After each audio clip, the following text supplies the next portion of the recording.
तहरीक इंसाफ के रहनुमा अली मोहम्मद खान ने वाज़ेह किया है कि पीपल्स पार्टी ने भुट्टो के नजरिए और बेनज़ीर की शहादत पर पानी फेर दिया। क्या पीपल्स पार्टी ने कुर्बानियां इसलिए दी थीं कि जलसा करने वाले सियासी कारकुनों की 10 साल कैद का कानून बनाए? अली मोहम्मद खान ने हुकूमत पर भी तनकीद की कि ये हुकूमत नहीं। नून लीगी सरबराह नवाज शरीफ गलियों में और सड़कों में फिर रहे हैं, उन्हें वज़ीर आज़म क्यों नहीं बनाया? इससे पता चलता है कि दाल में कुछ काला है। भुट्टो के नजरिए को सरे बाजार नीलाम कर दिया। एक जरदारी साहब की सदारत के लिए आपने बेनजीर साहिबा की शहादत को पानी में बहा दिया।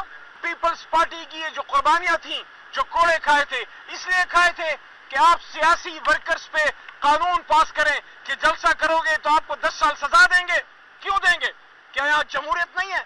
क्या आईन नहीं है? ये क्या मजाक है? ये हुकूमत है ही नहीं। अगर ये हुकूमत होती तो मियां नवाज शरीफ जो इस जमात के लीडर हैं, MNA हैं, वो इस तरह गलियों में ना फिर रहे होते, वो इस तरह रोडों पे ना फिर रहे होते। वजीर आजम की कुर्सी पे फिर उनको नवाज शरीफ को बिठाना चाहिए था, नहीं बिठाया। इसका मतलब है कि दाल में कुछ काला है, बल्कि पूरी दाल ही काली है।